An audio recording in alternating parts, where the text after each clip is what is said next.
All right, well, all the parts for the van are starting to show up here. So first one we got is we need to make a spot to transport our generator. So let me show you what my wife came up with, and let's get started. So the key with the van is capitalizing on your space. You just don't have a lot of square footage to deal with, but you still want to be able to use everything and travel in comfort. For us, that was the whole reason of getting a van. So what my wife suggested is, let's build a little cubby right here. We'll make this a false drawer. We're going to cut this lower drawer down. We're going to cut it in half and reinstall it up here. So the generator is actually going to travel with us right inside here. It is going to overhang a little bit where the front of it's going to be about flush with this door, but we'll still have ease to get in and out as we're driving. Anything we need, we still have access to every cabinet. We can still get to the bathroom, to the actual refrigerator. So we're not going to really have anything that's blocking moving around in the van while we're commuting. So let's go ahead and get this thing all mocked up. Let's get all these drawers out of the way and start framing this out.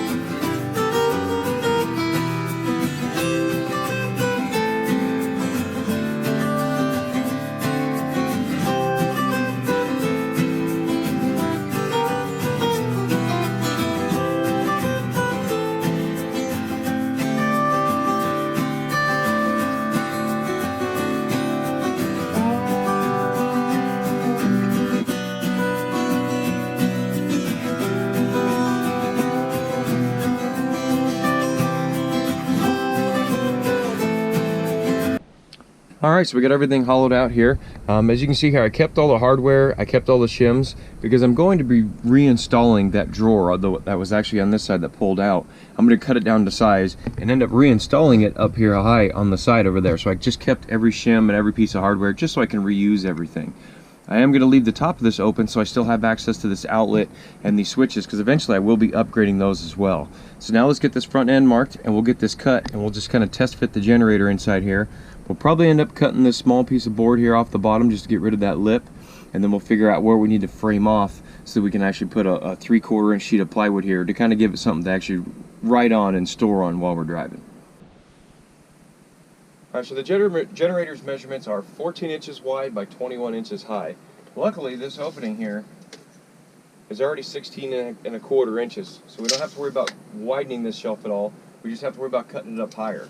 So to get our 21 inches, and I'm going to measure from the base here, we're going to end up having to cut this section of this shelf out so that we can make room to slide that generator in and out. What we're also going to do is we're going to upgrade this subfloor, because this is just, I think, 1/2 inch plywood. So we're going to put a 3/4 inch piece of plywood on top of this just for a little extra support. And then we're going to build a small cubby from framing it out with that plywood down underneath here to keep all the accessories for the generator. They'll all get stored right here with it.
Okay, so here's going to be the false drawer. All I did was just remove the drawers off the back side of it. So we're going to reinstall this on the cabinet face so that it still looks like everything, but what we're going to do is we're just going to go ahead and screw it right to the face of this. So now I'm going to go ahead and hopefully get the one corner in so I have a level spot, and then I'll go ahead and fill the rest of it in.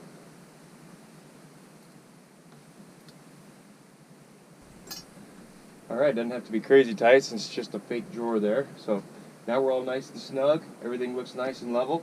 Let's go grab the generator and test fit it before we decide to tear this floor out. Okay, so now that we have the generator in here, what I want to do is I want to build like a kind of a little track that'll just kind of help make sure that it always goes right back in the same spot. Then I also just got back from town. I went and bought some anchor points. And I also went and bought a big thick bike chain. So what I'm going to end up doing with this is I'm going to put some anchor points along here so I can run a couple of tow straps. And just get some ratchet straps along here to make sure this is secured while we're driving. And then I'm also going to go ahead and I'm going to wrap this bicycle lock up through the handles and actually attach it down to the floor and also to the wheel well. Worst case scenario, in case somebody decides they want to have this generator a little bit more than me, I want to make sure that they're not going to try to swipe it out of here. So let's go ahead and get this thing marked out, and then we'll build this little kind of guide to put it all back in here. Alright, so here we are all done up with the storage compartment. So we got the little storage next to it, so you can keep all your accessories here with it. So this is the outlet that plugs right into the generator, a little pocket of tools that came with the generator. So all this stuff will store right here in this cubby, so everything's conveniently stored right next to where the generator goes. I got all the anchor points installed, so I have a ratchet strap to keep it from moving too much if we're hitting some bumpy roads. And then the anchor point in the very back, I actually bolted that one to the body of the vehicle and ran a real thick bicycle cable, safety cable through it. So that way I can actually, for safety reasons, I can actually lock my generator in here so I don't have to worry about it growing legs and somebody else wanting to walk off with it. And then I can also strap it down here in place. So it kind of serves dual purpose. So let's grab the generator, do one last test fit here, and make sure we're good to go. Alright, and here we are all with all final install. So we got the generator all hooked up with the ratchet strap here, so it's nice and secure. I do have the bicycle cable tucked up back in there, wrapping around the handles, which is secured to the frame of the vehicle, so that way I have some security, it's not going anywhere. So you can see here from sitting here, even if somebody was riding along, and I'm 6'1", didn't take up any leg space. You can still the entrance to get in and out of the van as we're driving is still going to give us plenty of room. The one concern that I did have was maybe some gas fumes, but what me and my wife discussed is we're never going to actually fill this generator all the way up. We're only going to run it about 1/4 of a tank, and then we'll just kind of run it down to as close to empty as possible so that we really don't have to worry about gas fumes inside here. But man, we're really happy that it really didn't lose any space. We still have access to everything. It really kind of worked out well, just kind of tucking in there. So I'll still have to come back. I'm going to end up reinstalling the drawer that was down here. It's going to be reinstalled up above so we still don't lose that storage. And I still have access to the switches and outlets, which are going to be upgraded here shortly. So pretty excited with how that turned out. My wife's idea worked out good to install it right there. I was really kind of trying to figure things out, and she suggested it, and I'm glad she did. It just worked out perfect. Well, thanks for watching. Hope you found it helpful. If you have any questions, throw them in that comment section. If you enjoyed this, you want to join me as I continue on here with our van project and get everything upgraded, hit that subscribe button. Again, thanks for watching. Hope to see you around.